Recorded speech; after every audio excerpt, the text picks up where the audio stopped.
I think I made it. I think I made it. Hey.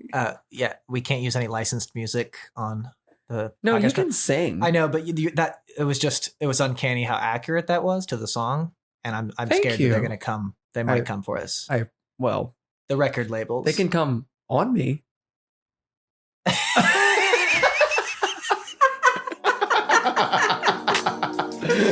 Too much?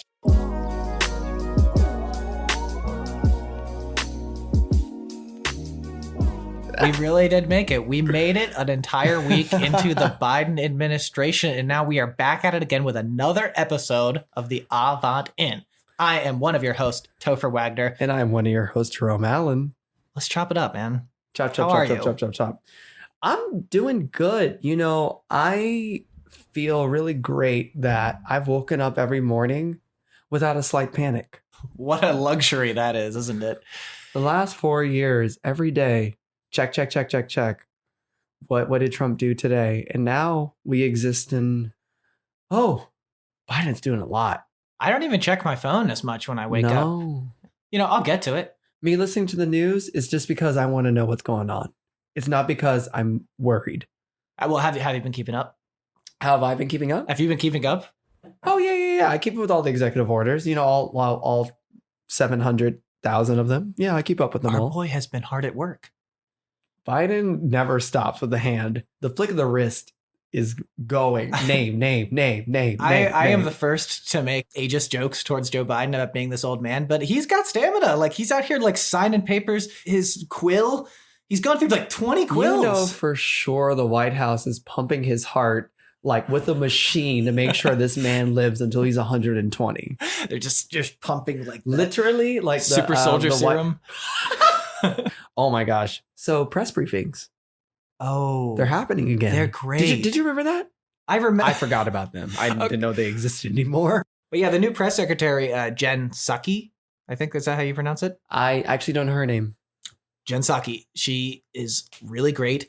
She's very poised. And, you know, kind of like the way you expect the press briefings to go. She just handles it and answers and doesn't like start puffing her chest out and defending the president and spreading lies. It's unbelievable. Okay, let's be clear here that prior to 45's time in American history, press briefings happened every day. They were quite bland. And then it became a cage match. It became very, very WWE. I think, let's pinpoint this. It is strange for us to exist in this idea that the bare minimum is extraordinary somehow. Extraordinary. So, your opinion of like all the executive orders that have come out over the last week, do you think it's extraordinary? Do you think it's heading in the right directions? I am, and because I think that a lot of hot takes are always vested in like immediate, snappy, emotional things, but we'd be remiss if we weren't complex. You know, we have to be more nuanced than just it is this specifically. I am grateful for the fact that the Biden administration is willing to optically put out all these different climate change, racial justice, COVID-19 relief, you know, tackling the pillars of his administration, in which he addressed in his inaugural speech and with on the campaign trail. Of course, I'm not excusing the fact that he provided or he promised more stimulus funding than he is saying he's going to give now. But I am going to isolate the fact that what I care about as a constituent is schools, PPE, hospitals, and all the things that the previous administration ignored at an egregious amount. So as much as I would like to place forth my individualistic, like, financial matters like above that, I have to recognize that this is what's really important, is the fact that this pandemic has drastically affected the mental health of like school children, vastly affected like hospital capacities, and the fact that rationing care is like a prolific term within like the medical field right now. So I think that when I look at like the bones or like the writings of the executive orders, such as in private prisons, hallelujah, we need to do that. Well, he's trying to phase out federal contracts between the Department of Justice and private prisons. Which, to he's be not clear, banning all private prisons. Which, to be clear, you can't just end a contract, because in the land of the land of suing, you can't just like end a contract without like, immense financial implications. Sounds like some like legal themed Dr. Seuss book out in the land of Sue. I'm full of it. I was actually surprised by some of the orders. I thought that the climate change initiatives he was activating were sort of surprisingly similar to the Green New Deal, when he, on the campaign trail, very tactically distanced himself from the Green New Deal, but then has pretty much free right to pull as many of those ideas as he wants into whatever his climate initiative is going forward, which was what I think the proposal of the Green New Deal, the entire idea was for them to help shape the platform of the Democratic Party, because obviously we would have all loved for the progressives to fully take over the party and elect Bernie Sanders or Elizabeth Warren or whoever it may be and start this Green New Deal. Instead, you can at least see that they are having an impact on the administration and that Biden has been listening. And even his order that he did on racial equity. Susan Rice is the person leading it, which is who was a vice presidential hopeful. Yeah. And I think that the language of it goes above and beyond what I was going to expect from the sort of centrist perspective that I know Joe Biden is coming from.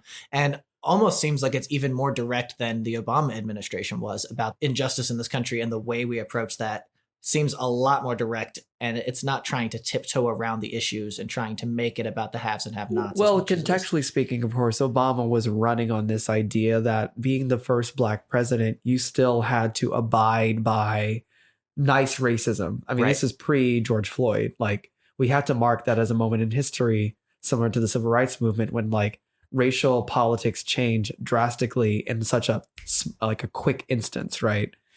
So I do think that Obama was working upon like, how do I appeal to all without offending, because we were still thinking about how do we preserve white feelings and white guilt through policy, which I think Joe Biden, luckily, is recognizing that.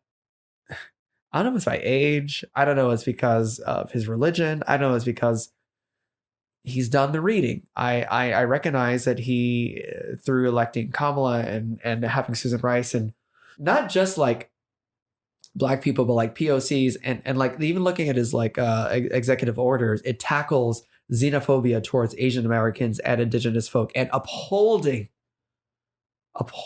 Indigenous treaties. It's not singularity upon white and Black issues. Shout out, because the Muslim ban has been reversed, because once 45 was elected, the Muslim ban came into effect, and now we are reversing that. But unfortunately, that'll take a few months in order to come into action, and the like actual implications of it, like the reverberation, is going to take maybe a year or two for folks of those countries to feel safe coming here. We also rolled back the transgender ban in the military. God. It is interesting to now exist in a presidency under someone who worked under Obama and weirdly is progressing his ideals in a way that does feel sort of like Obama presidency 2.0, but this could be us, but you playing Obama. Right now, it seems like we're sort of at this weird debate about how to balance the powers in Congress when it comes to the filibuster, or, whether we need to change the way the voting system works. Personally, I think the filibuster needs to go because it has been benefiting the Republicans for far too long over the last few administrations. And the number of times they've used it has gone up. It has doubled in the last 20 years. This never used to be an issue. We just need to get to a point where neither side can obstruct to the amount that they are right now. Because if we don't get rid of it now, then Mitch McConnell is just going to bully us around for the next 2 years, and we're not going to be able to get all of the progress that we want done now that we have the Senate.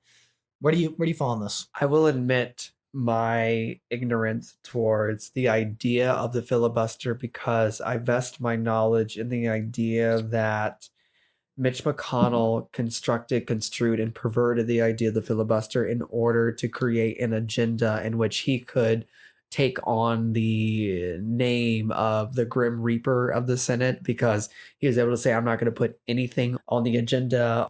But the fact that he is willing and able to place the Equality Act and able to place like several different progressive acts upon the non-agenda list, to me, is a filibuster.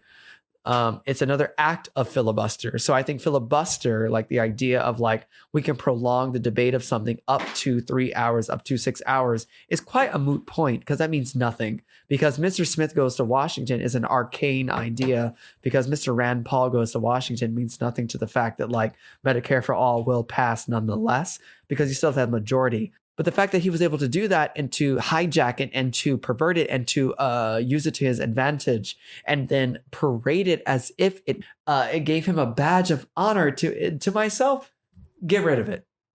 Bye. Fuera. I don't need it. Bye-bye. Let's transition to our next segment that I'm calling Talk About Literally Anywhere Else. Recently, I just read an article about some protests going on in the Netherlands that I did not expect to see. I went to Amsterdam once. You and I have been to Amsterdam. We've been to the good place, as we refer to it as. It was a lovely, amazing place.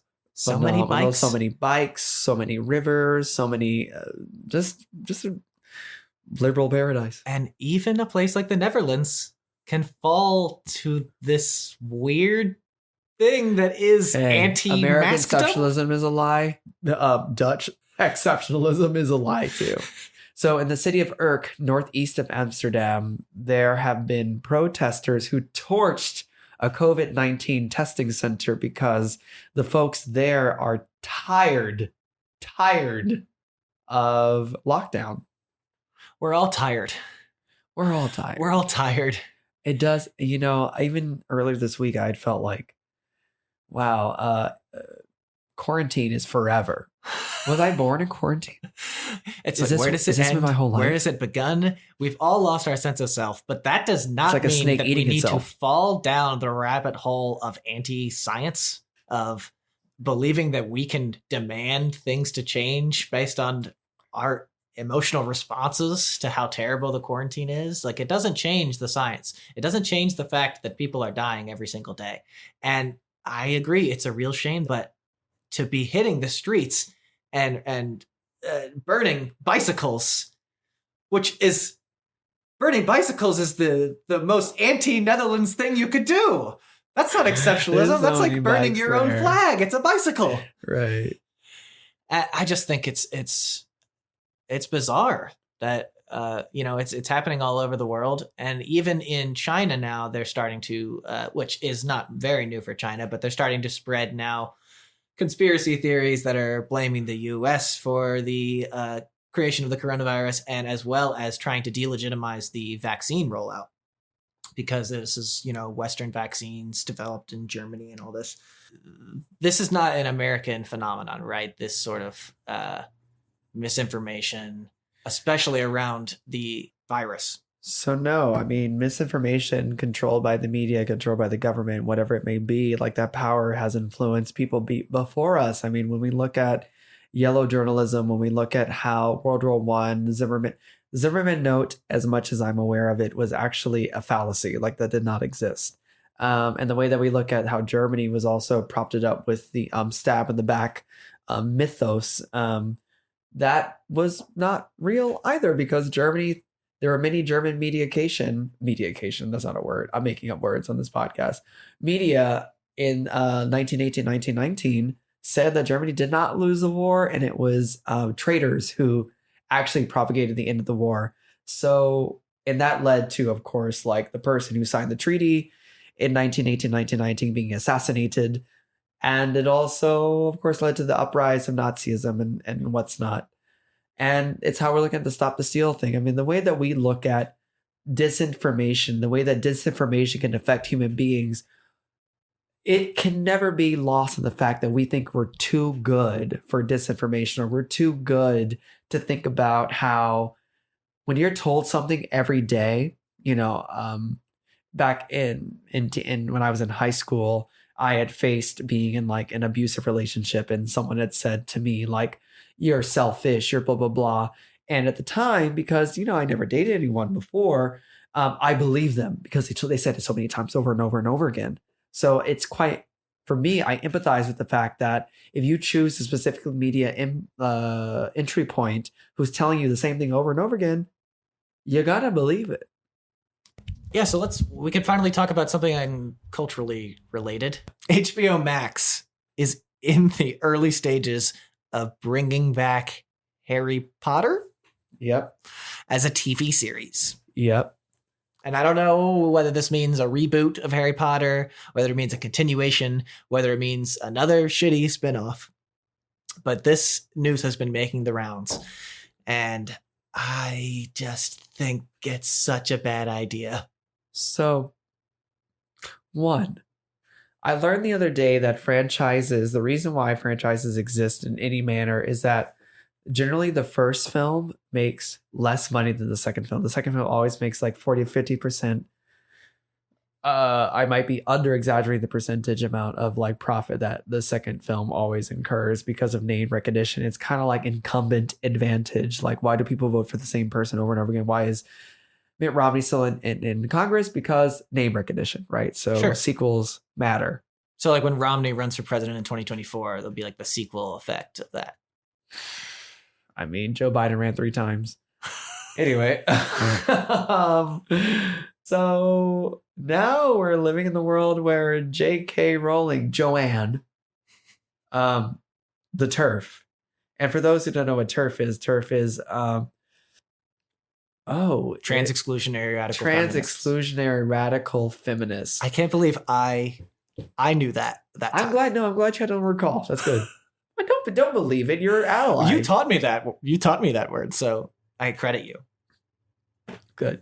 The student surpasses the teacher. Anyway, so trans exclusionary radical feminists about a year ago, if y'all remember, released several letters, manifestos, journal entries about how much being a woman and being a trans woman were not congruent.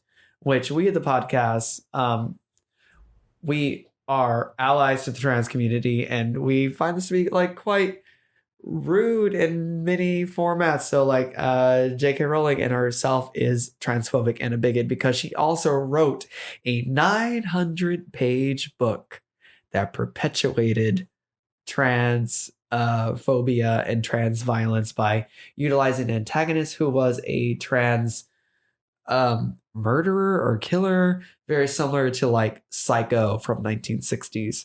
So what do you think about the fact that J.K. Rowling is getting another spotlight with Harry Potter continuing? Because I think there's many other stories. I don't think we even need to talk about Harry Potter anymore.